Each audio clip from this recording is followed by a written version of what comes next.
Teman-teman semua, assalamualaikum warahmatullahi wabarakatuh. Lagi bersama saya Arjuna Anggara Putra, di mana pada kali ini saya akan menjelaskan tentang mind reading machine. Oke, baiklah, langsung saja kita kembali ke laptop. Oke, materi yang akan saya sampaikan adalah mind reading machine atau MRM, tentang kolaborasi antara neuroscience dan artificial intelligence.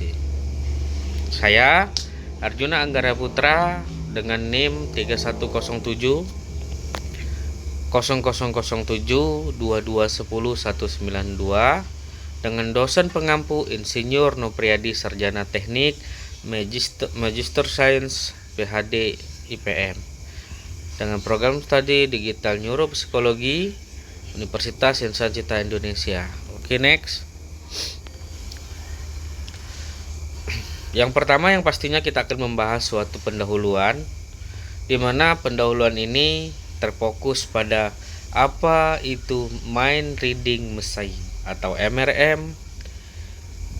MRM adalah mesin yang menginterpretasikan aktivitas otak menjadi informasi yang terukur. Tujuannya ialah menjembatani pikiran manusia dan sistem digital. Dan untuk urgensinya relevan untuk gangguan neuropsikologis, kendali alat bantu, dan komunikasi suatu alternatif. Untuk penerapannya yaitu di dalam bidang kesehatan mental dan antarmuka mesin. Highlightnya mengantar audiens bahwa teknologi ini bukan sekedar eksperimental, tetapi melainkan sedang dikembangkan nyata untuk aplikasi yang akan lebih luas lagi. Untuk selanjutnya yaitu next, pengantar mind reading machine, di mana akan terfokus pada evolusi dari fiksi ilmiah ke teknologi nyata untuk membaca suatu pemikiran yang ada pada sistem manusia.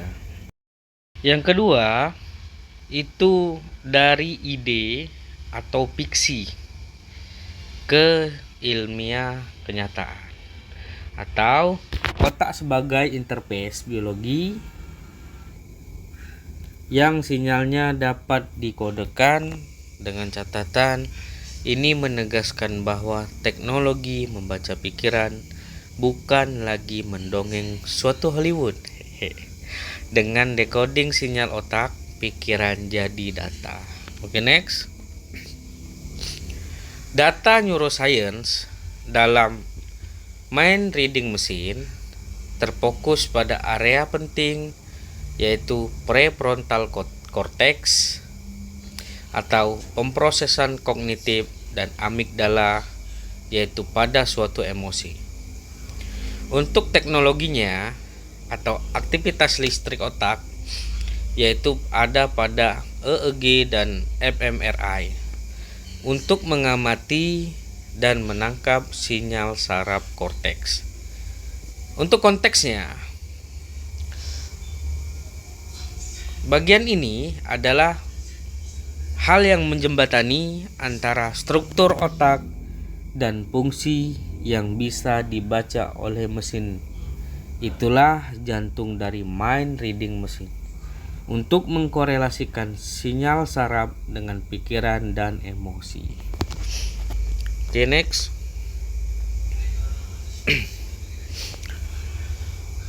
Ya, ada antar muka otak dan komputer, yaitu BCI. Apa itu definisi BCI? Yaitu teknologi yang menghubungkan otak secara langsung dengan komputer atau alat elektronik lainnya. Bagaimana proses BCI terjadi? Cara kerjanya yang pastinya dimulai dari input sinyal kemudian decoding, dan diakhiri dengan output aksi. Bagaimana cara pengaplikasian BCI? Yaitu dengan cara mengkomunikasikan untuk penyandang disabilitas, kendali kursi roda, dan lain sebagainya. Namun, proses pengaplikasiannya ialah mengkomunikasikan dan kontrol perangkat tersebut. Insight dari BCI ini adalah jembatan digital yang memungkinkan ide menjadi tindakan tanpa perantara fisiknya. Next.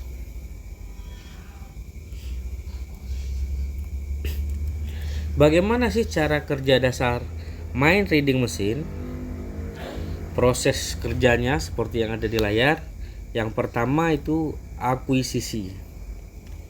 Akuisisi adalah proses pengambilan data otak, kemudian disaring ke pre-processing, yaitu proses penyaringan dan pembersihan sinyal. Yang ketiga, dengan cara mengklasifikasikannya atau menerjemahkan sinyal tersebut menjadi suatu informasi. Apa sih tantangannya? Tantangan dari MRM adalah noise, terdapat gangguan sinyal, baik itu antara variasi antar individu ataupun lain sebagainya. Apa sih maknanya?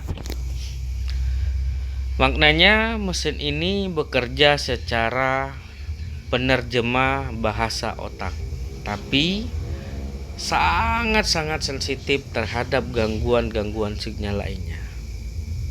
Maka dari itu, otak berperan penting dalam hal ini. Mari kita sama-sama lihat selanjutnya. Oke, di selanjutnya ada peran AI dan machine learning. Di sini peran AI yang pertama sebagai otak kedua atau otak yang AI memproses data suatu otak. Karena AI berfungsi sebagai otak kedua yang membantu menganalisis dan memahami data dari otak pertama, yakni milik manusia. Tapi AI tidak membaca pikiran seperti cenayang, tetapi dia mengenali pola sinyal listrik yang kompleksitas dan mengubahnya menjadi bentuk yang bisa dimengerti oleh sistem komputasi. Yang kedua, dari data mentah ke interpretasi makna, yaitu sinyal otak yang ditangkap melalui EEG atau fMRI adalah data mentah yang sangat bising, sangat cepat, dan sangat bervariasi antar individu. Maka dibutuhkan machine learning untuk membersihkan sinyal dari noise, mengklasifikasikan pola gelombang otak, semisal beta untuk fokus, theta untuk relaksasi.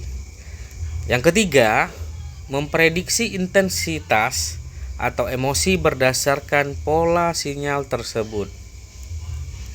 Maka dari itu, yang ketiga, terdapat algoritma machine learning yang populer untuk dipakai. Di antaranya ada CNN atau Convolutional Neural Network, berfungsi untuk memproses sinyal sebagai citra dan spektrum waktu frekuensi. Kenapa digunakan? Karena sinyal EEG bisa diubah menjadi visualisasi spektral seperti gambar. CNN dapat mendeteksi pola spasial dan temporal. RNN, Recurrent Neural Network. Yang kedua, apa sih fungsi RNN? Yaitu untuk mendeteksi pola berurutan dalam data time series. Apa sih gunanya dari RNN? Gunanya ini untuk supaya tidak mengeluarkan sinyal statis, dan RNN cocok karena mempertimbangkan urutan waktu. Yang terakhir, yang ketiga ada SVM atau Support Vector Machine, yaitu untuk mengklasifikasikan sinyal otak dengan cepat, cocok untuk dataset kecil dan real time. Misalnya dalam BCI untuk kontrol gerak kursi roda atau kursor komputer. Oke, next. Membaca emosi dengan teknologi. Pada kali ini terdapat 3 fokus, diantaranya mendeteksi emosi dengan MRM, karena MRM dapat mengenali emosi lewat sinyal otak, plus yang kedua data psikologis melalui detak jantung, galvanis skin respon dan lain sebagainya, kemudian dialirkan melalui sinyal otak. Bagaimana cara pengaplikasiannya? Dengan cara terapi mental, pelatihan emosional, pendidikan berbasis emosi. Apa sih kekuatan dari MRM ini untuk membaca emosi? Kekuatannya di masa depan, teknologi ini bisa membantu mengenali stres sebelum seseorang menyadarinya sendiri. Oke, next. Tantangan dan etika. Tantangan dan etika ini terdapat isu yang krusial, baik privasi pemikiran ataupun risiko yang manipulasi, komersialisasi, pelanggaran otonomi mental, serta yang terakhir yaitu etika pengembangan MRM. Bagaimana refleksinya? Jika membaca pikiran bisa dilakukan, apakah kita benar-benar masih punya rahasia? Itu caranya. Oke, akan kita bahas lebih lanjut di pertemuan selanjutnya. Untuk selanjutnya, slide. Oke, kita tutup dulu pertemuan kali ini. Untuk kesimpulannya, kolaborasi otak dan mesin membuka masa depan diagnosis dan kendali alat bantu. Yang kedua, seruannya libatkan berbagai bidang neuroscience, AI, etika, hukum, dan pendidikan, supaya arah ke depan MRM bukan sekedar teknologi, tapi bab baru dalam interaksi manusia dan mesin. Oke, baik, terima kasih. Saya ucapkan mohon maaf apabila terdapat kesalahan dan kekeliruan. Kepada Allah saya mohon ampun. Billahi taufik wal hidayah. Yakin usai sampai. Wassalamualaikum warahmatullahi wabarakatuh.